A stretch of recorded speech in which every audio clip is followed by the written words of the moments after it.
All right, so you're thinking about entering the Anderson University Ethics Competition. And you want to win, right? Well, you've come to the right place. We are going to break down the exact playbook you need to tackle this whole messy relationship between power and morality and hopefully take home that top prize. You know, this quote from the flyer, it really hits the nail on the head, doesn't it? I mean, we see this stuff all the time in the news. Celebrity scandals, big corporate meltdowns, you name it. This competition is your chance to get past the headlines and actually dig into the why of it all, using a real, structured, ethical lens to understand the chaos. Okay, so here's the game plan. First, we'll talk about the power and the prize, why you should even do this. Then, we'll dive into the core question, the specific thinking tools you'll need, how to craft a paper that'll actually win, and finally, what you need to do next. Simple as that. All right, first things first. Let's talk motivation.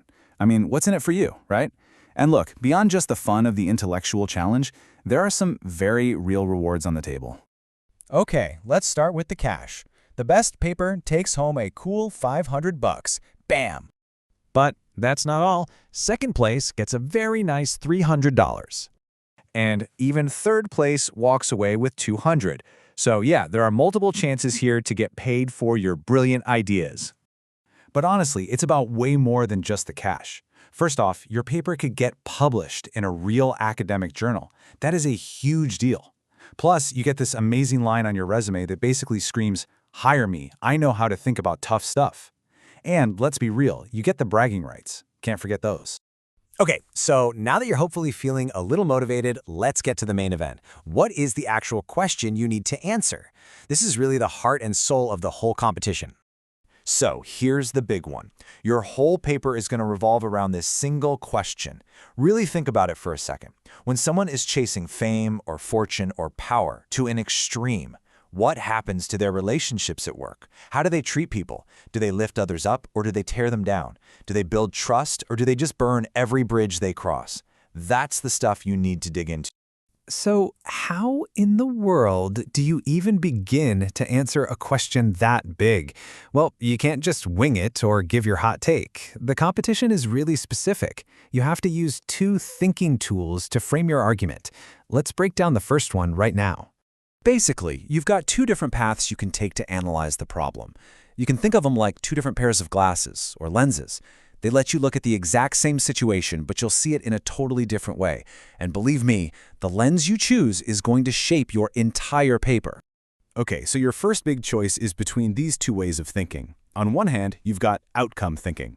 This is all about the final result. You know, the ends justify the means, kind of. If ambition creates a toxic workplace, well, that's a bad outcome. So the behavior was unethical. Simple. On the other hand, you have rule thinking. This one doesn't care about the outcome, it only cares about the action itself. Lying to a coworker? That's just wrong, period. Doesn't matter if it led to some great company success. Now, quick tip, rule thinking is awesome for when something is clearly right or wrong. But outcome thinking, that's your tool for digging into those messy, gray areas where the rules aren't so obvious. All right, on to your second required tool. This one's a little different. It's not about saying an action is right or wrong. Instead, it's about figuring out the maturity of the thinking behind the action. We're talking about Kohlberg's stages of moral development.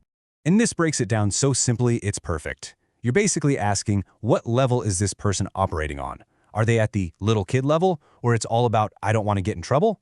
Or maybe they're at the middle level, I just want everyone to like me and I want to fit in.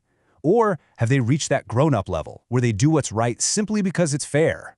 You're going to use these levels to diagnose the why behind what people do. Okay, you've got the big question, you've got your two thinking tools. Now for the $1,000,000 question, or the $500 question. How do you actually put this all together into a winning paper?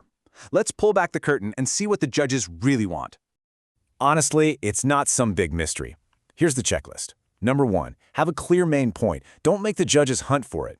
Number 2, give real examples. Talk about a real-life case study or make up a believable scenario. Bring it to life. Number 3, and this is super important, you have to use your tools. Show how your ethical lens and Kohlberg's levels explain your reasoning. And finally, just write clearly. No need for super fancy language, just make your argument easy to follow.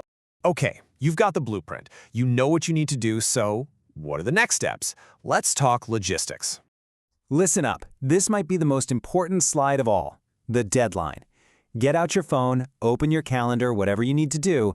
The paper is due January 15th. Seriously, don't wait until January 14th to start this. So here's your homework. Your very next step is to go to the competition website. That's where you'll find all the official rules, all the guidelines, the whole shebang. Read through it, get all the details, and then start brainstorming. So let's end with this. You've heard the saying a million times, right? Power corrupts. But this competition is asking you to do so much more than just repeat that. It's asking you to prove it, to show the how, to explain the mechanics of that corruption using these powerful frameworks. So the real question is, how would you prove it? That's the challenge. Now go get them.